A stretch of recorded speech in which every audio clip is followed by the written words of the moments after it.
سرکار خطبی مرتبہ احمد مصطفیٰ محمد مصطفیٰ صلی اللہ علیہ وآلہ وسلم نے بیان فرمایا ہے، غور کیجئے گا، فرمایا کہ جابر ابن عبداللہ انصاری سے فرمایا، یا جابر قوام الدین والدنیا باربعۃ، اگر تم ان چار باتوں پر، یہ چار لوگ عمل کر لیں تو دین بھی قائم ہو جائے گا، دنیا بھی قائم ہو جائے گی، یعنی دین بھی ٹھیک ہو جائے گا، دنیا بھی ٹھیک ہو جائے گی۔ لیکن دنیا میں جتنے بھی لوگ ہیں وہ چار کیٹیگری میں ہیں، یا عالم ہے، یا جاہل ہے۔ جاہل کا مطلب یہاں پر بے پڑھا لکھا نہیں ہے، بالکل مطلب یہ کہ دین کے بارے میں کم معلومات رکھتے ہیں۔ عالم کا مطلب بھی یہاں پر عالم نسبت کے اعتبار سے، یعنی ایک ریلیٹیو ٹرم ہے، کوئی واقعی عالم کل تو فقط 14 ہے، لیکن ایک ایسا انسان ہے کہ جو کسی حد تک اپنے دینی شرعی وظیفے کو جانتا ہے، کسی حد تک قرآن و حدیث کے بارے میں علم رکھتا ہے، کوئی ایسا انسان ہے، کوئی ایسا انسان ہے کہ جو نہیں رکھتا علم۔ پھر اس کے بعد فرمایا کہ یا تو کوئی غنی ہے یا کوئی فقیر ہے۔ اب دنیا کے جتنے انسان ہیں نا، یا وہ عالم ہے یا عالم نہیں ہے، یا غنی ہے یا فقیر ہے، آپ کو اس کیٹیگری سے باہر کوئی نہیں ملے گا۔ ہاں، اس میں تداخل ضرور ہو سکتا ہے کہ ایک عالم بھی ہو، غنی بھی ہو، ایک عالم بھی ہو، فقیر بھی ہو مثلا، یا ایک وہ جو عالم نہیں ہے وہ غنی ہو اور جو عالم نہیں ہے وہ فقیر ہو، لیکن جو کچھ ہے وہ ان چار میں ہے۔ فرمایا کہ دین کا قائم ہونا ان چار لوگوں سے، کہ اگر یہ چار اپنی ڈیوٹیز کو پورا کر دیں، عالم، پھر چونکہ حدیث میں لفظ ہے جاہل، جواد یعنی غنی، اور فقیر، یہ چار اپنی ڈیوٹیز، ایک ایک ڈیوٹی ان کی بتائی گئی ہے، اگر یہ ڈیوٹیز اپنی پوری کر دیں دین قائم ہو جائے گا۔ سب سے پہلے عالم کی ڈیوٹی بتائیے، عالم مستعمل لعلمہ، وہ عالم کے جو اپنے علم پر عمل بھی کرنے والا ہو۔ کوئی ایسا عالم اگر معاشرے میں ہے تو دین قائم ہو جائے گا۔ خالی عالم نہیں ہو، عالم جو اپنے علم پر عمل کرنے والا ہو، بڑا اہم ہے یہ۔ امام رضا علیہ السلام کے زمانے میں اللہم صلی علی محمد وعلی محمد، ایک پورا فرقہ بنا لیا، کچھ نام نہاد شیعہ نے، فرقہ واقفیہ۔ انہوں نے کہا کہ 7ویں امام کی تو شہادت ہی نہیں ہوئی، اور وہ تو وقف ہو گئی یہاں پر امامت، اس لیے کہ ان کے پاس ہزاروں درہم و دینار تھے، جو امام موسیٰ کاظم علیہ السلام جب زندان میں تھے تو ان کی جانب سے وکیل بن کر انہوں نے لیے ہوئے تھے۔ 40,000 درہم ایک کے پاس تھے، 1,20,000 درہم ایک اور کے پاس تھے، علی بن حمزہ بطائنی ایک تھا، اور کافی سارے لوگ ہیں اس میں۔ تو انہوں نے ایک باقاعدہ پورا ایک تحریک شروع کی کہ 8ویں امام نہیں ہے، تاکہ ان تک وہ نہ پہنچانی پڑے رقم۔ تو وہ آئے سب مل کر یونس ابن عبد الرحمن کے پاس، ان کی بڑی پرومیننٹ شخصیت تھی ائمہ علیہ السلام کے اصحاب میں، ان سے آ کے کہا کہ دیکھو 10,000 درہم تمہیں دیتے ہیں، یہ نہیں کہہ رہے کہ تم ہمارا ساتھ دو، بس خاموش رہنا، کچھ نہیں بولنا۔ یونس ابن عبد الرحمن نے کہا کہ نہ صرف یہ کہ خاموش نہیں رہوں گا، بلکہ حق کا اظہار کروں گا، اس لیے کہ میں نے اپنے مولا اور آقا امام جعفر صادق علیہ السلام سے اس حدیث کو سنا ہے، اللہم صلی علی محمد وعلی محمد، کہ جب معاشرے میں فتنے اور بدعتیں ایجاد ہونے لگیں تو عالم پر واجب ہے کہ اپنے علم کا اظہار کریں،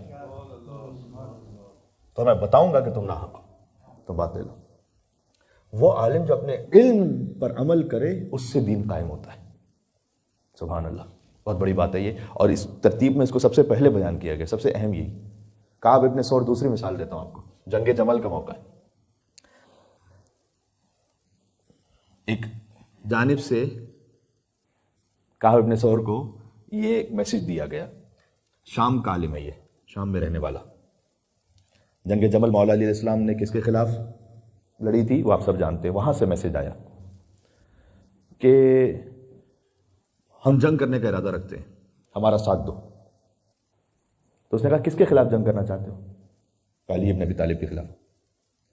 تو یوں ہے کہ ایک دم اسے شوق لگا کہ علی کے خلاف لڑو گے؟ 300 آیتیں علی ابن ابی طالب کے فضائل پر ہیں قرآن میں، علی کے بارے میں لڑو گے؟ آپ سنیے گا۔ تو اس کے ساتھ کچھ ایک اشرفیوں کی تھیلی رکھی وہاں، انہوں نے کہا اب کیا خیال ہے؟ تو کہا کہ ہاں آیتیں تو ہیں علی کے بارے میں، لیکن اگر کوئی اتنی عظیم خاتون کے خلاف لڑنے کے لیے آ جائے تو اس کے بارے میں مجھ پر ضروری ہے کہ میں اظہار کروں۔ تو وہ اس ناقے کے سامنے، اونٹنی کے سامنے کھڑے ہو کر لوگوں کو آوازیں دیا کرتا تھا کہ